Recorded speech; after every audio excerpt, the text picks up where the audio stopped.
अपराधी जिनके खिलाफ की 2 से अधिक प्रकरण दर्ज हैं और उनका रजिस्टर्ड थाने में नाम नहीं था, उनके खिलाफ भी कार्रवाई कर रहे थे।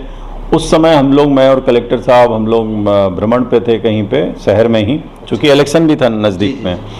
तो किसी हमारे कार्यक्रम के दौरान ही किसी महिला ने कहा कि सर, जो आप लोग अपराधियों पे प्रहार कर रहे हैं वो निरंतर जारी रखिएगा।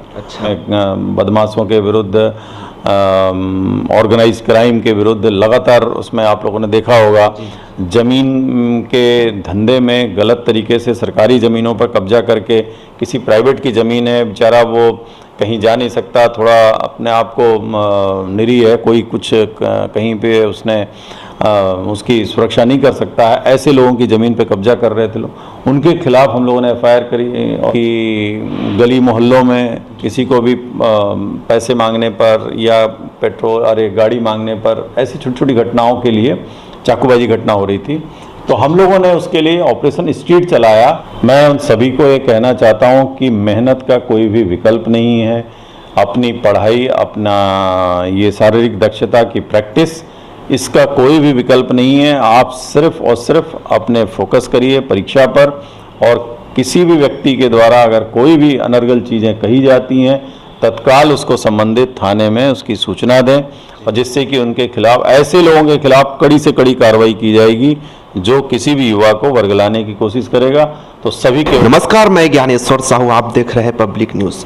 अभी हमारे बीच में बिलासपुर जिले के पुलिस कप्तान रजनेश सर मौजूद है, जिनसे हम जिले में चल रहे कुछ अभियान के बारे में बातें करेंगे।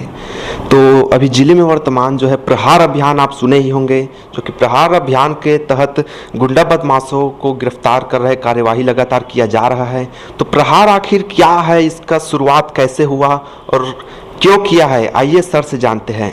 तो सर, प्रहार अभियान क्या है और प्रहार अभियान कब से शुरू हुआ है, बताइएगा। देखिए, मैं ज्वाइन किया था यहाँ फरवरी में, 17 फरवरी 2024, अभी 9-10 महीने होने जा रहे हैं। तो उस समय हम लोगों ने लगातार कार्रवाइयाँ कर रहे थे गुंडे बदमाशों के खिलाफ, और जो रजिस्टर्ड गुंडे बदमाश हैं हमारे थानों में दर्ज हैं जिनके नाम, उनके, और ऐसे अपराधी जिनके खिलाफ की 2 से अधिक प्रकरण दर्ज हैं और उनका रजिस्टर्ड थाने में नाम नहीं था, उनके खिलाफ भी कार्रवाई कर रहे थे। उस समय हम लोग, मैं और कलेक्टर साहब, हम लोग भ्रमण पे थे कहीं पे शहर में ही, चूँकि इलेक्शन भी था नज़दीक में।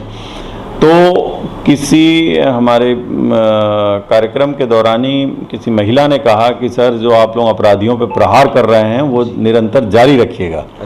तो उसी समय, उसी दिन हमने ये बोला कि चलिए अब ये जो गुंडे बदमाशों के खिलाफ जो ऑपरेशन किया जा रहा है उसका नाम ही ऑपरेशन प्रहार रख देते हैं। और तब से ये ऑपरेशन प्रहार चालू हुआ। मैं उनको धन्यवाद देना चाहूँगा, उन सज्जन को और महिला को, कि उन्होंने ये कहा, और पुलिस के लिए एक अच्छी बात है कि पुलिस ये कार्रवाई लगातार कर पा रही है।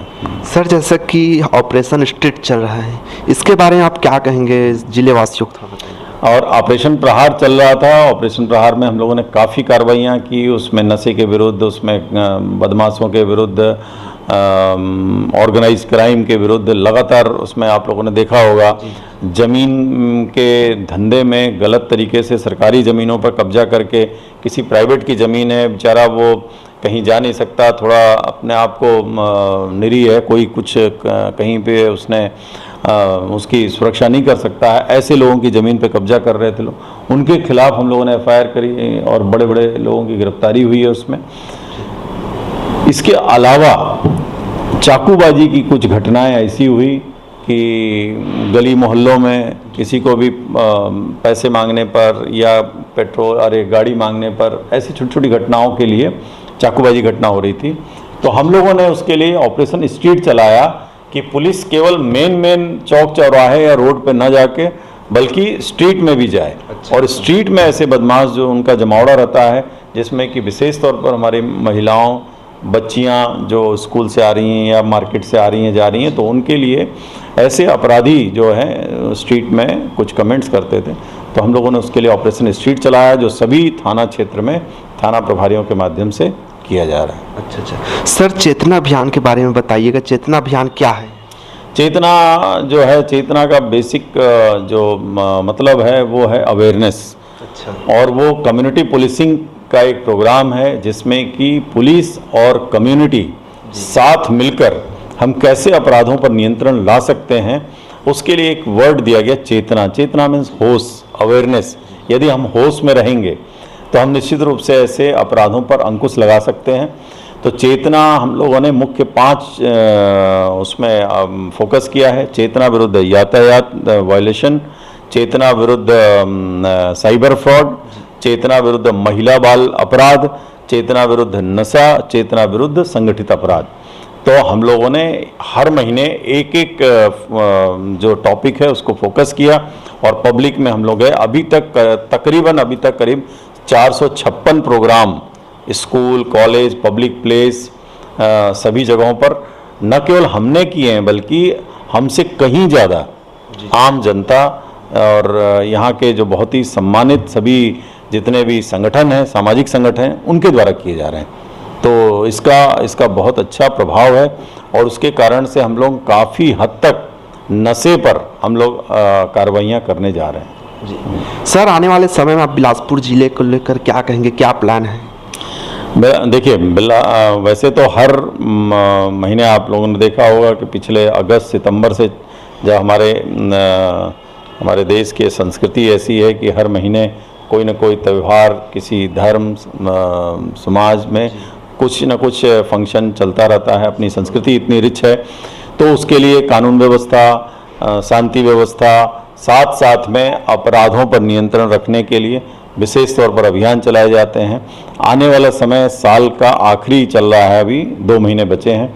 तो हमारे जितने भी अपराध हैं, वो लंबित अपराध हैं, पेंडिंग अपराध हैं, उनको हम शीघ्र से शीघ्र उसमें कार्रवाई करके कोर्ट में चालान पेश करेंगे। इसके अलावा जो पुराने जो फरार अपराधी हैं उनके खिलाफ कार्रवाई करके उनकी अरेस्टिंग करेंगे और उनके खिलाफ कार्रवाई करेंगे। साथ ही लोगों को अपराध के बारे में अवेयर करने के लिए और ज़्यादा से ज़्यादा प्रोग्राम करेंगे। इसके अलावा जो नशे के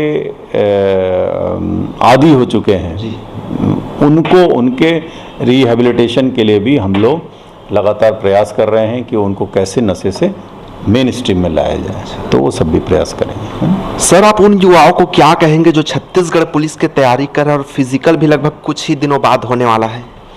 मैं उन सभी को ये कहना चाहता हूँ कि मेहनत का कोई भी विकल्प नहीं है। अपनी पढ़ाई, अपना ये शारीरिक दक्षता की प्रैक्टिस, इसका कोई भी विकल्प नहीं है। आप सिर्फ और सिर्फ अपने फोकस करिए परीक्षा पर, और किसी भी व्यक्ति के द्वारा अगर कोई भी अनर्गल चीज़ें कही जाती हैं तत्काल उसको संबंधित थाने में उसकी सूचना दें, और जिससे कि उनके खिलाफ, ऐसे लोगों के खिलाफ कड़ी से कड़ी कार्रवाई की जाएगी जो किसी भी युवा को वर्गलाने की कोशिश करेगा। तो सभी केवल अपने पढ़ाई पे फोकस करें, अपने फिजिकल टेस्ट पे फोकस करें और निश्चित रूप से वो सफल होंगे। किसी की बहकावे मतलब नहीं आना है? किसी के बहकावे मतलब, कई बार ऐसा होता है कि कई लोग आपको मिलेंगे कि जो बोलेंगे हम कुछ आपके लिए प्रयास करेंगे, ऐसा करेंगे, वो करेंगे, तो वो सब चीज़ों में ना आए। उस चीज़ों में दोनों चीज़ें आपके लिए नुकसानदायक होंगी। एक तो आप अपने आप को ठगा महसूस करेंगे, दूसरा आप उस नौकरी में जाने के पहले ही दागदार हो जाएंगे।